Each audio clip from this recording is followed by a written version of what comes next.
Hey,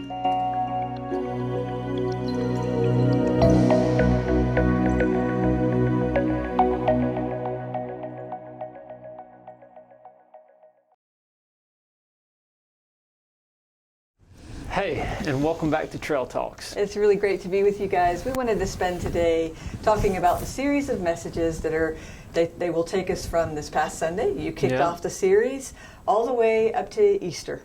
And the series is called Out of Exile, and it's a series of messages on the book of Exodus. So first of all, if you're looking for some way to kind of dig into the Word between now and Easter, why don't you read the book of Exodus with us? It would be a great way to walk toward Easter and walk out of this COVID exile, right? Yeah. The second thing I want to say is that Exodus was the very first series of messages I preached ever at Mosaic. Wow. Yeah, at Mosaic. Wow. So when we first started weekly worship at Mosaic, I preached the book of Exodus. I preached through it.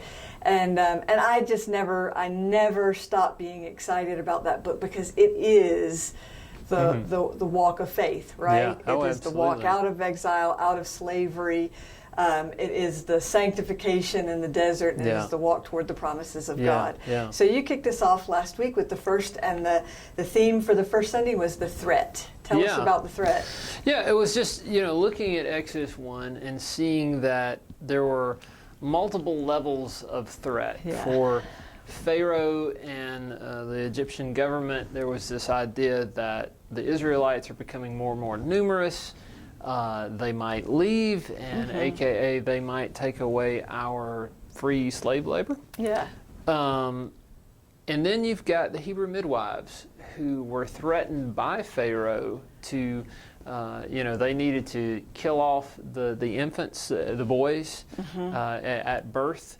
And if they didn't do that, who knows what would have become of the midwives, kind of thing. So, but the way they handled the threats, completely different. Pharaoh and the Egyptian government are really operating from a fear of man, a fear of the loss of their own personal comfort. And the Hebrew midwives, two of my new heroes, Shiphrah and Puah, they feared God. And as a consequence, they were a part of God's salvation work for the people of Israel. So there's a difference between unholy fear, which leads you to be anxious and to pull back and to get that self-protective crouch, and holy fear, the fear of the Lord, which actually leads you toward boldness and courage. And I love your takeaway from Sunday's message. What's that one line?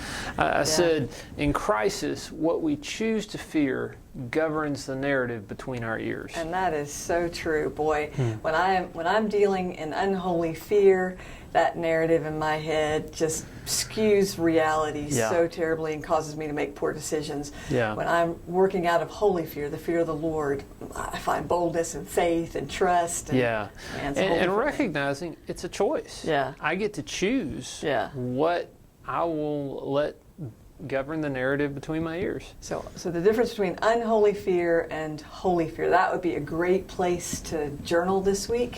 What are my unholy fears? What are my holy fears? The next 7 weeks, we're going to be talking through the next kind of 7 sections of Exodus, and we've kind of blocked it off: the call, the rescue, the signs, the community, the law, the tabernacle, and the glory. And I'm really excited. Mike Barr will preach one of those. Mark Freitag will preach one of those. I've got a couple of those in there too. So really kind of not just an opportunity for us to preach through Exodus, but for us to really come back in as a preaching team, and everybody's got their place to preach. I'm just excited, really excited. Mike Barr will preach on the signs. I mean, typecast again. I was about to say, if anybody should. And Mark Freitag will preach on the glory. This coming Sunday, I'm going to talk about the call. That's Exodus chapters 4 and 5, if you want to read in advance. And this is that beautiful, beautiful kind of liminal moment for Moses when he is he's with the Lord, and he gets that call to go in and talk to the Pharaoh. I mean, this is Moses. He's been actually exiled from Egypt himself, and now he's coming back and being called by God to go back, walk into Pharaoh's office and say, look, the Lord your God is asking you to release his people. Man, it just requires a kind of boldness that Moses didn't think he had in himself. And he didn't. Yeah, right.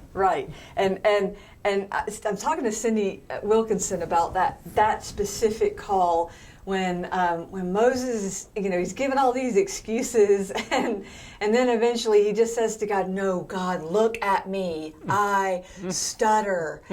And God says, no, you look at me, Amen. I am God. That's Amen. An awesome, moment, isn't it? So exactly the question is, are you looking at your own insecurities and your own insufficiencies, or are you looking at God and his goodness and his hugeness?